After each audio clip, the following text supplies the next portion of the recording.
ಈಗ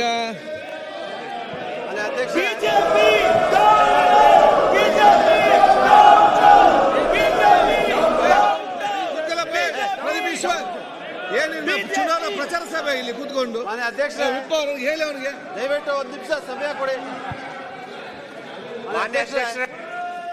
ಇವತ್ತು ಇಡೀ ಕರ್ನಾಟಕ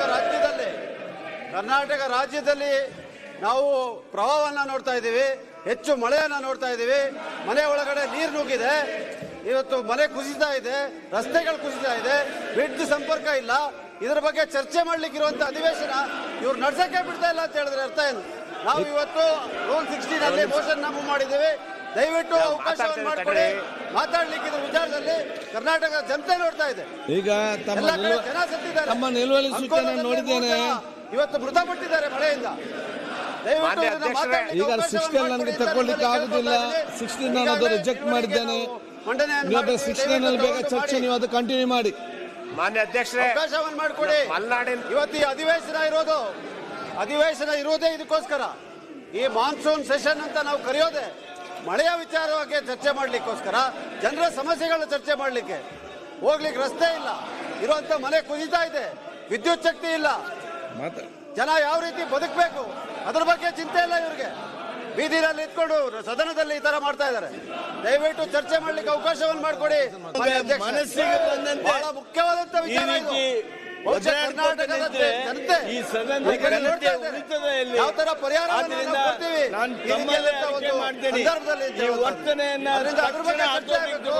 ಸದನದಲ್ಲಿ ಇರುವಂತ ಬಹಳ ಕಾಪಾಡ್ರಿ. ಪ್ರವಾಹ, ಹೆಚ್ಚು ಮಳೆ, ಹಾನಿ, ಮನೆ ಕುಸಿತ, ರಸ್ತೆ ಕುಸಿತ, ವಿದ್ಯುತ್ ಶಕ್ತಿ ಕಡಿತ, ಇದರಿಂದ ಜನ ತತ್ತರಿಸ್ತಾ ಇದ್ದಾರೆ. ಸಾರ್ವಜನಿಕರ ದೃಷ್ಟಿಯಿಂದ ಇದು ಒಂದು ಚರ್ಚೆ ಮಾಡಿ ನನ್ನ ಮನವಿ. ನಮ್ಮ ಅಸೆಂಬ್ಲಿಯ ಸಮಯವನ್ನ ಹಾಳು ಮಾಡ್ತಾ ಇದ್ದಾರೆ. ಈಗ ನಿಮ್ಮ 60 ನಾನು ಮಾಡಿದ್ದೇನೆ. ಮಲೆನಾಡು ಪ್ರವಾಹ ಬಂದಿದೆ. ಈಗ ಅದು ನೀವು ಚರ್ಚೆ ಮಾಡಿ, ನೀವು ಪ್ರವಾಹದ ಬಗ್ಗೆ ನೀವು ಚರ್ಚೆ ಮಾಡಿ, ಒಬ್ಬೊಬ್ಬರೇ ಚರ್ಚೆ ಮಾಡಿ. ಮಾನ್ಯ ಅಧ್ಯಕ್ಷರೇ, ಒಬ್ಬೊಬ್ಬರೇ ಚರ್ಚೆ ಮಾಡಿ. ನೀವೆಲ್ಲ ನಿಂತರಾಗ್ತದೆ ಅಲ್ಲಿ. ಕುತ್ಕೊಳ್ರಿ, ಒಂದು ಮಲೆನಾಡು ಚರ್ಚೆ ಮಾಡ್ಲಿಕ್ಕೆ ಅವಕಾಶವನ್ನ ಮಾಡಿ. ಸದನದಲ್ಲಿ ಇದಕ್ಕಿಂತ ಮುಖ್ಯವಾದಂತ ವಿಚಾರ ಇನ್ನೊಂದಿರ್ಲಿಕ್ಕೆ ಸಾಧ್ಯ ಇಲ್ಲ.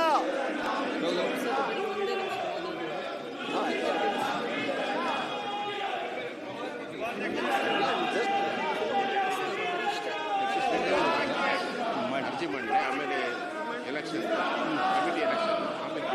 ಅರ್ಜುನ ಪರಿಸ್ಥಿತಿ ಯಾವುದು? ಮಲೆನಾಡಿನ ಬಗ್ಗೆ ಮಾತಾಡ್ತೀವಿ. ಪ್ರವಾಹ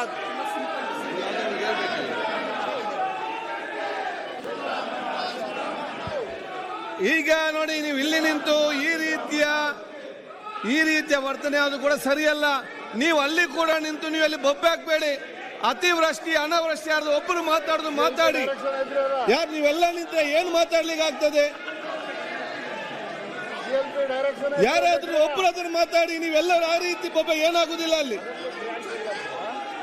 ನೋಡಿ, ಇಲ್ಲಿ ಅತಿವೃಷ್ಟಿ ಆಗುವಂತ ಮಳೆಗಾಲದಲ್ಲಿ ಆಗ್ಬೇಕಲ್ಲ, ಇದರಲ್ಲಿ ಯಾಕೆ ಹೋಗ್ಲಿ ಅಂತ ನೋಡಿ. ಈಗ ನೀವಿಲ್ಲಿ ಏನ್ ಮಾಡ್ತೀರಿ? ಮಳೆಗಾಲದ ಅಧಿವೇಶನ ಅಂತ ಹೇಳಿ ಮಳೆಗಾಲ ಒಂದು ಬಿಟ್ಟು ಬೇರೆಲ್ಲ ಇಲ್ಲಿ ನೀವು ಬಹುಶಃ ಇವತ್ತು ಇದೆ. ಇದು ಸರಿಯಾ? ನೀವು ಉತ್ತರ ಕೇಳಿ, ಉತ್ತರ ಕೊಟ್ಟ ನಂತರ ನಿಮ್ಗೆ ಸಮಾಧಾನ ಆಗದಿದ್ರೆ ನೀವೇನ್ ಬೇಕಾದ್ರೂ ಮಾಡಿ. ಇದು ಮುಖ್ಯಮಂತ್ರಿಗಳ ಉತ್ತರವೇ ನೀವು ಕೇಳುದಿಲ್ಲ ಅಂತ ಏನ್ ಮಾಡ್ಲಿಕ್ಕೆ ಸಾಧ್ಯವಾಗ್ತದೆ? ನೀವು ಅಲ್ಲಿ ನಿಂತು ಈ ರೀತಿ ಬೊಬ್ಬೆ ಹಾಕಿದ್ರೆ ಯಾರಿಗೆ ಅಲ್ಲಿ ಕೇಳ್ತದೆ? ನೀವು ಯಾರಾದ್ರೊಬ್ರು ಮಾತಾಡಿ, ಅದು ಎಲ್ಲರೂ ಮಾತಾಡಾಗ್ತದ? ಸ್ಪೀಕರ್ ಅವರೇ, ನಿಮ್ಮ ಆತ್ಮಸಾಕ್ಷಿ ಒಪ್ತೈತಾ? 1 ತಿಂಗಳಿಂದ ಯಾರು ಹೋಗಿಲ್ಲ, ಒಂದು ರಿವ್ಯೂ ಮಾಡಿಲ್ಲ, ನೀವು ಚರ್ಚೆ ಮಾಡಿಲ್ಲ. ಅದನ್ನ ಯಾಕೆ ನೀವು ಚರ್ಚೆ ಮಾಡುದಿಲ್ಲ? ಚರ್ಚೆ ಅಲ್ಲಿ ಯಾರು ಚರ್ಚೆ? ಈಗ 177 ಕೋಟಿ ಚರ್ಚೆ ಮಾಡಿ. ಈಗ ದಲಿತರ ಸಾವಿಗೆ ನ್ಯಾಯ ಕೊಡಿ, ದಲಿತರ ಸಾವಿಗೆ ನ್ಯಾಯ ಕೊಡಿ.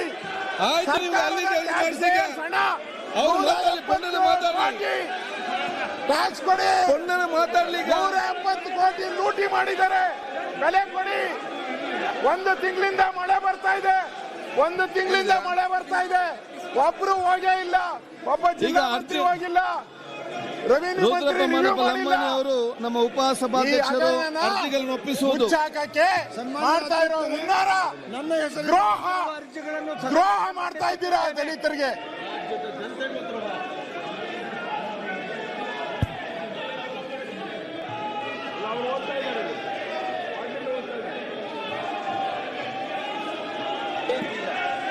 ವರ್ಗಾಯಿಸಬಹುದಾದ ಅವಾಗ ಒಂಟಿ ಮತದ ಮೂಲಕ ಮಳೆ ಬಂದು ಒಂದು ದಾಮಶ ತಿಂಗಳಾಗಿದೆ. ಪ್ರಾತಿನಿಧ್ಯ ಅವಾಗ ಯಾರು ಹೋಗಿಲ್ಲ ನೀವು ಜಿಲ್ಲಾ ಮಂತ್ರಿಗಳು? ಎಷ್ಟು ರಿವ್ಯೂ ಮಾಡಿದ್ದೀರಾ ಜಿಲ್ಲಾ ಮಂತ್ರಿಗಳು? ಎಷ್ಟು ಹಣ ಬಿಡುಗಡೆ ಮಾಡಿದ್ದೀರಾ? ಒಂದ್ ನಯಾ ಪೈಸೆ ಹಣ ಬಿಡುಗಡೆ ಮಾಡಿಲ್ಲ ಇದುವರೆಗೂ ಫ್ಲಡ್ಗೆ. ಸಮಿತಿಗೆ ನಿಮ್ ಯೋಗ್ಯತೆಗೆ ಮನೆಗೆ ನಮ್ ಸರ್ಕಾರ ಇದ್ದಾಗ 5 ಲಕ್ಷ ಕೊಟ್ರಿ, ಅಂದಾಜು ಮಳೆ ನೀರು ಸಮಿತಿಗೆ ನುಗ್ಗಿದ್ರೆ 10,000, 15 ಅದನ್ನ 5,000 ತಂದ್ಬಿಟ್ರಿ. ಸಾರ್ವಜನಿಕ ಉದ್ಯಮ 5,000 ಕೊಡ್ತಾ ಇದ್ದೀರಾ. ಜನ ಸದಸ್ಯರನ್ನ, ಹಕ್ಕು ಬಾಧ್ಯತೆಗಳ ಸಮಿತಿಗೆ 9 ಜನ ಸದಸ್ಯರನ್ನ, ಆಧೀನ ಶಾಸನ ರಚನಾ ಸಮಿತಿಗೆ 15 ಜನ ಸದಸ್ಯರನ್ನ, ಸರ್ಕಾರಿ ಭರವಸೆಗಳ ಸಮಿತಿಗೆ 15 ಜನ ಸದಸ್ಯರನ್ನ, ಖಾಸಗಿ ವಿಧೇಯಕಗಳ ಹಾಗೂ ನಿರ್ಣಯಗಳ ಸಮಿತಿಗೆ 10 ಜನ ಸದಸ್ಯರನ್ನ, ಅನುಸೂಚಿತ ಜಾತಿ ಮತ್ತು ಅನುಸೂಚಿತ ಕಲ್ಯಾಣ ಸಮಿತಿಗೆ 15 ಜನ ಸದಸ್ಯರನ್ನ, ಹಿಂದುಳಿದ ವರ್ಗಗಳ ಮತ್ತು ಅಲ್ಪಸಂಖ್ಯಾತರ ಕಲ್ಯಾಣ ಸಮಿತಿಗೆ 15 ಜನ ಸದಸ್ಯರನ್ನ, ವಸತಿ ಸೌಕರ್ಯಗಳ ಸಮಿತಿಗೆ 12 ಜನ ಸದಸ್ಯರನ್ನ ಚುನಾಯಿಸಬೇಕೆಂದು ಸೂಚಿಸುತ್ತೇನೆ.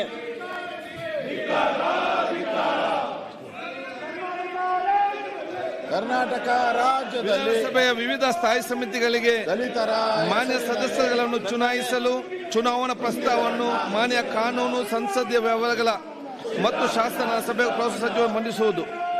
ಸನ್ಮಾನ್ಯ ಅಧ್ಯಕ್ಷರೇ, ಸನ್ಮಾನ್ಯ ಮುಖ್ಯಮಂತ್ರಿಗಳ ಹೆಸರಿನಲ್ಲಿ ಮೇಲಿರ್ತಕ್ಕಂಥ ಕರ್ನಾಟಕ ಸರಕು ಮತ್ತು ಸೇವೆಗಳ ತೆರಿಗೆ ತಿದ್ದುಪಡಿ ವಿಧೇಯಕವನ್ನು ಮಂಡಿಸಲು ಅನುಮತಿ ಕೋರುತ್ತೇನೆ ಹಾಗೂ ವಿಧೇಯಕವನ್ನು ಮಂಡಿಸುತ್ತೇನೆ.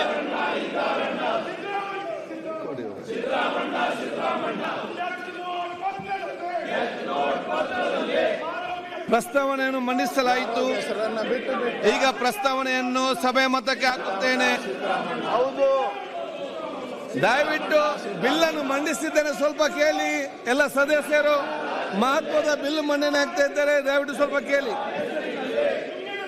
ಪ್ರಸ್ತಾವನೆಯನ್ನು ಸಭೆ ಮತಕ್ಕೆ ಹಾಕುತ್ತೇನೆ.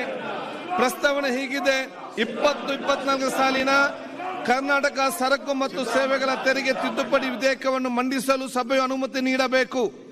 ಪ್ರಸ್ತಾವದ ಪರವಾಗಿರುವವರು ಹೌದು ಎಂದು ಸೂಚಿಸಬೇಕು. ಪ್ರಸ್ತಾವದ ವಿರೋಧವಾಗಿರುವವರು ಇಲ್ಲ ಎಂದು ಸೂಚಿಸಬೇಕು. ಪ್ರಸ್ತಾವವು ಹೌದು ಎನ್ನುವ ಪರವಾಗಿದೆ ಎಂದು ಭಾವಿಸುತ್ತೇನೆ.